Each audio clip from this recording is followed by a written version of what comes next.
Bismillahirrahmanirrahim. Assalamu alaikum students. I hope all of you will be fine. Today we are going to start unit number 6, work and energy. Work and energy are related to each other because when we have to do some work we need energy, because if we don't have energy we are unable to do any kind of work. So in this chapter students we will learn what is work, how work is done, and what is energy. How many types of energies are there? Can energy be converted from one form to another form? And we will discuss about the power, efficiency, and what are the sources of energies are there. Okay, all these topics will be discussed in this chapter one by one. Okay, and the topic that we are going to discuss today is topic 6.1, work. Okay, as I told you that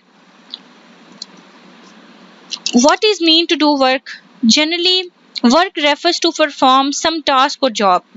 generally हम क्या कहते हैं कि जब भी हमने कोई task perform किया है या कोई जॉब परफॉर्म किया है तो हम उसे वर्क कहते हैं. इट मीन्स कि अगर आप बैठ के काफ़ी देर तक काम लिखते रहे हैं तो इसका मतलब है आपने वो काम किया है, या आप काफ़ी देर तक अगर कोई लोड उठा के खड़े हैं तो इसका मतलब है कि आपने काम किया है. लेकिन स्टूडेंट्स, साइंस में साइंटिफिकली वर्क का एक प्रिसाइज मीनिंग है. मतलब वर्क का क्या मतलब है कि फॉर एग्जांपल ये मैन है जिसने अपने सर पे काफ़ी देर से लोड उठाया हुआ है और लग रहा है कि वो काम कर रहा है, लेकिन he is not doing work if he is not moving while keeping the load on his head. लेकिन जब तक वो मूव नहीं करेगा, साइंस के पॉइंट ऑफ व्यू से हम ये कहेंगे कि he is not doing any work. बेशक वो अपने सर पे ये लोड उठा के खड़ा है.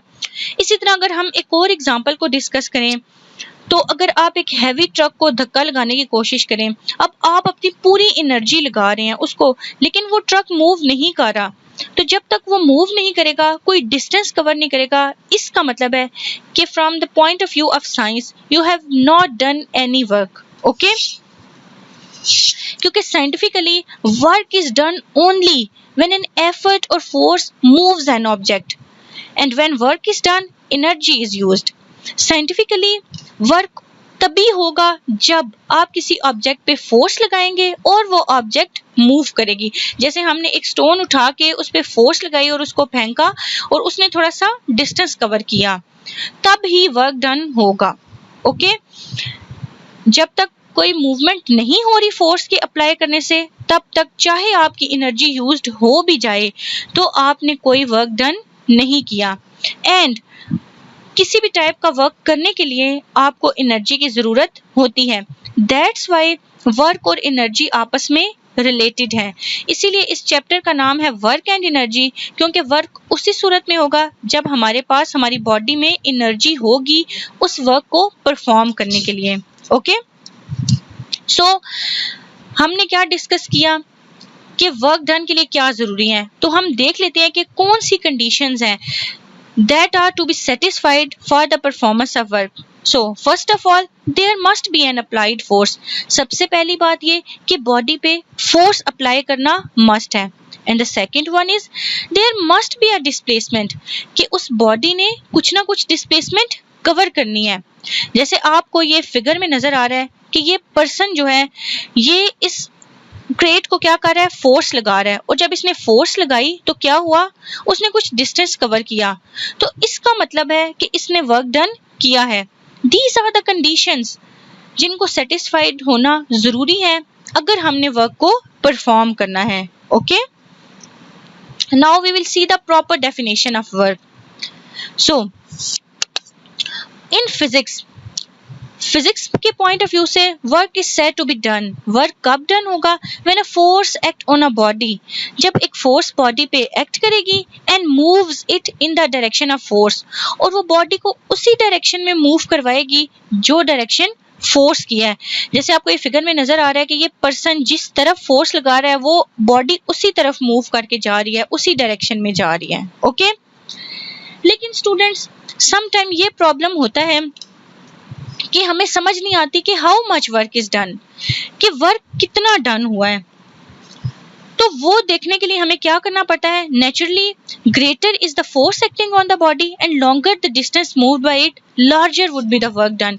It means look at this figure, जितनी बॉडी पे फोर्स अप्लाई होगी और जितना वो डिस्टेंस कवर करके जाएगा, अगर फोर्स भी लार्जर है, डिस्टेंस भी लार्ज कवर किया है बॉडी ने, तो इसका मतलब है कि वर्क डन भी ज्यादा है। और मैथमेटिकली अगर हम देखें कि वर्क डन किसके बराबर है, अगर हम फॉर्मूला देखना चाहें to find the work done, so work is a product of force and displacement in the direction of force. So we can write work done equal to force multiply displacement, and we can write capital W to represent the work done and capital F for the force, and we can write S for the displacement, or you can say the distance. Okay, तो work done किन दो चीजों पे depend कर रहा है, force पे और डिस्टेंस पे। मतलब जब बॉडी पे फोर्स अप्लाई होगी और वो कितना डिस्टेंस कवर कर रही है, जब हम इन दो क्वांटिटीज का प्रोडक्ट लेंगे तो हमें पता चल जाएगा कि हमने कितना वर्क डन किया है। So students, I hope now you have cleared this concept that how much work is done, how we can find this. Okay, but sometime force and displacement do not have the same direction. Look at this figure. This is the figure 6.2 from your textbook. Sometime क्या होता है students कि जब हम force apply करते हैं किसी body पे, तो जरूरी नहीं है कि जिस डायरेक्शन में फोर्स अप्लाई करें हमेशा बॉडी उसी डायरेक्शन में मूव करे, मतलब उसी डायरेक्शन में ही डिस्टेंस कवर हो। और ऐसा जब होता है फिर हम वर्क डन को कैसे फाइंड करें, फिर आपने क्या करना है कि आपने चैप्टर नंबर 4 में ये डिस्कस किया है कि फोर्स को कैसे हम उसके कंपोनेंट्स में रिजॉल्व करते हैं। यहाँ पे आपको फिगर में नजर आ रहा है, these are the X component and these are the Y components, मतलब horizontal component and vertical component. फिर हम फोर्स को उसके क्या कर देते हैं, कंपोनेंट्स में रिजॉल्व कर देते हैं और ये देखते हैं कि किस कंपोनेंट के अलोंग डिस्प्लेसमेंट कवर हो रही है। ओके, हमारे पास एफ एक्स किसके बराबर होता है, F cos theta, and F Y किसके बराबर होता है, एफ साइन थीटा। और इन केस यहाँ पे अगर आप फिगर में देखें तो when force and displacement are not parallel, then only X component parallel to the surface causes the body moves on the surface, not the Y component. अगर यहाँ पे आप देखें तो ये जो रेड एरो आपको नजर आ रहा है, फोर्स अप्लाई इस तरह हो रही है और बॉडी डिस्प्लेसमेंट किस कंपोनेंट के अलोंग कर रही है, एफ एक्स कंपोनेंट के अलोंग बॉडी डिस्प्लेस्ड होके मूव की है। तो यहाँ पे वाई कंपोनेंट के अलोंग मूवमेंट नहीं है, तो हम किस कंपोनेंट को ले रहे हैं, एक्स कंपोनेंट को। फिर हम वर्क डन किसके बराबर लेते हैं, W is equal to F X S. Simple case में जब वर्क डन हमारे पास हम देखते हैं जब फोर्स और डिस्प्लेसमेंट की सेम डायरेक्शन हो तो हम simply W is equal to F S लिखते हैं। लेकिन जब दोनों की डायरेक्शन सेम नहीं है, फिर हम देखते हैं कि किस कंपोनेंट के अलोंग बॉडी ने डिस्टेंस कवर किया है, फिर हम उस कंपोनेंट को लेते हैं। सो हम इंस्टेड ऑफ ओनली एफ हम यहाँ पे क्या लेंगे, W is equal to F X S, and we know the value of F X that is F cos theta, and we put this value instead of F X, and the final equation is capital W is equal to F S cos theta. तो इससे हमें पता चलता है कि अब जो force है वो उस सरफेस के साथ एक्स कंपोनेंट के साथ जो एक एंगल बना रही है और उस एंगल को हम थीटा से रिप्रेजेंट करते हैं, ठीक है। And you can more clear about this concept with the help of this figure that a person is applying force. एक पर्सन फोर्स को अप्लाई कर रहा है, फोर्स की डायरेक्शन किस तरफ है, अपवर्ड की फोर्स की डायरेक्शन इस तरह है, लेकिन बॉडी किस तरह मूव कर रही है, बॉडी हॉरिजॉन्टल सरफेस पे मूव कर रही है। तो इस केस में हमारे पास वर्क डन क्या होगा, F dot D cos theta. अब आप डिस्टेंस को d से रिप्रेजेंट करें या s से रिप्रेजेंट करें, it doesn't matter. Okay, now work is a scalar quantity. Work एक स्केलर क्वांटिटी है because it depends on force acting on a body, displacement of body and the angle between them. And what is the unit of work done? अगर हम work done की equation को देखें, W is equal to F multiply S, तो F की आपके पास क्या यूनिट होता है, न्यूटन, एंड डिस्टेंस का यूनिट होता है मीटर।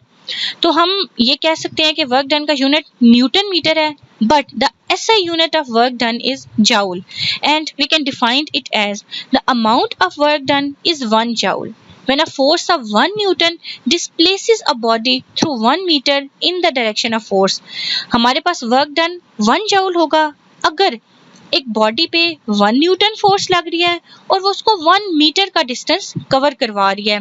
कहाँ पे? उसी डायरेक्शन में जिस डायरेक्शन में फोर्स अप्लाई हुई है.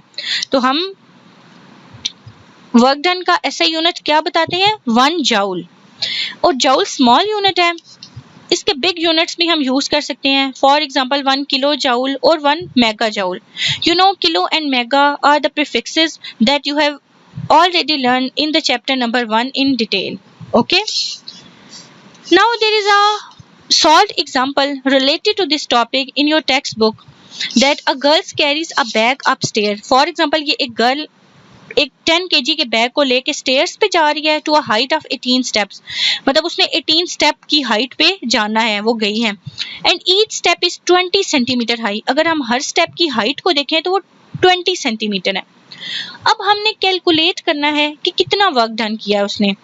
अब देखें, जब हाइट पे जाने की बात हो रही है तो जब हमारे पास हॉरिजॉन्टल मूवमेंट होती है फिर हम एक्सेलरेशन को यूज करते हैं. लेकिन जब हमारे पास वर्टिकल मूवमेंट है, जब हम अर्थ की सरफेस से दूर जा रहे होते हैं, फिर हम एक्सेलरेशन नहीं लेते, ग्रेविटेशनल एक्सेलरेशन लेते हैं, which is denoted by small g and its value is 10 meter per second square. So first of all, as I told you that अगर हमने कोई न्यूमेरिकल सॉल्व करना है या एग्जांपल है, so first of all we have to write the given data. तो mass हमें given है 10 kg. मैस के थ्रू हम वेट फाइंड कर लेंगे. W is equal to m multiply by g. Mass and gravity की वैल्यू आपको पता है, दोनों को मल्टीप्लाई करें आपके पास वेट आ जाएगा. अब to carry the bag upstairs, जब जो गर्ल है उसने अपस्टेयर्स बैग को लेके जाना है तो जो अपवर्ड फोर्स है वो किसके इक्वल होगी? वेट के इक्वल होगी. क्योंकि आपने ये पढ़ा है कि हमारे पास किसी भी जब अर्थ हमारे पास किसी भी बॉडी को अपनी तरफ अट्रैक्ट करती है, जितनी फोर्स से वो अट्रैक्ट करती है तो वो उसका वेट होता है. अब हमने यहाँ पे देख लिया कि वेट किसके बराबर आ रहा था. वेट की वैल्यू फाइंड की तो 100 न्यूटन था. तो अब हम F को W के इक्वल ले सकते हैं. तो हमने फोर्स को किसके इक्वल ले लिया? 100 newton. And to find the work done हमें टोटल हाइट देखनी है. अब स्टेप्स कितने थे? 18. एंड वो कितने सेंटीमीटर हाई थे? 20.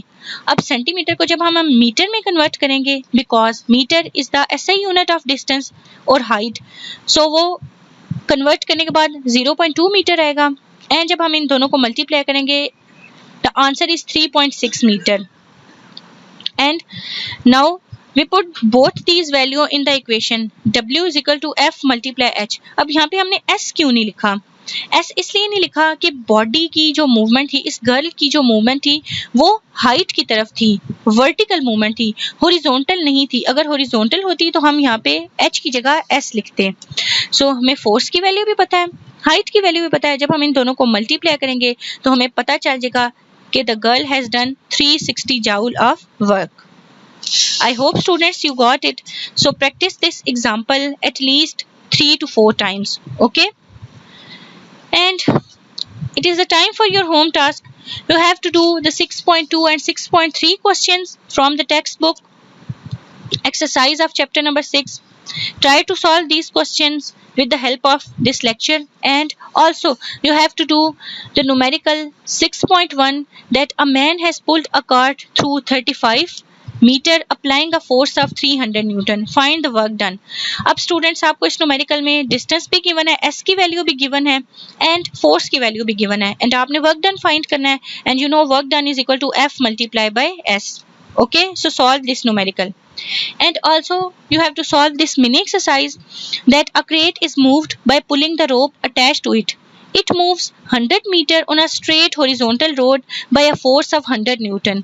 How much work will be done if the rope is parallel to the road and the rope is making an angle of 30 degree? इस मिनी एक्सरसाइज में आपने क्या बताना है कि एक क्रेट को अगर पुल किया जा रहा है एक हॉरिजॉन्टल रोड पे, कितनी डिस्टेंस उसने कवर किया है? 10 मीटर. एंड फोर्स कितनी उसके ऊपर अप्लाई हुई थी? 100 न्यूटन. तो आपने वर्क डन फाइंड करना है. अगर रोप और रोड पैरेलल हों, पैरेलल का मतलब है कि जिस डायरेक्शन में फोर्स अप्लाई हो रही थी उसी डायरेक्शन में हमारे पास उस क्रेट ने भी मूव किया है, तो यहाँ पे जब आप वर्क डन निकालेंगे तो simply work done is equal to F multiply S. F की वैल्यू भी गिवन है, S की वैल्यू भी गिवन है। लेकिन अब सेकंड केस में अगर आप देखें तो उन्होंने कहा है कि अगर अब रोप एंगल बनाए 30 डिग्री का विद रोड तो फिर क्या होगा, इट मीन्स कि अब फोर्स की और डिस्प्लेसमेंट की डायरेक्शन सेम नहीं है, तो फिर हम देखेंगे कि बॉडी की मूवमेंट किस एक्सिस के अलोंग है तो वो रोड पे ही मूव कर गया है, इट मीन्स हमारे पास एफ एक्स कंपोनेंट के अलोंग मूवमेंट हो रही है। तो सेकंड पार्ट को आप सॉल्व करने के लिए कौन सा फार्मूला यूज करेंगे, capital W is equal to F X S and F X किसके बराबर है, एफ कॉस थीटा एस। तो थीटा की जगह आप क्या पुट करेंगे 30 degree, F is also given and S is also given to you. Now students, I try my best to solve your problems and now you have to do these questions, numerical and this mini exercise. And if you have any query related to this topic or any problem regarding solving these question, numericals or mini exercise, you can ask me anytime and learn this topic carefully. Thank you. Allah Hafiz and stay safe.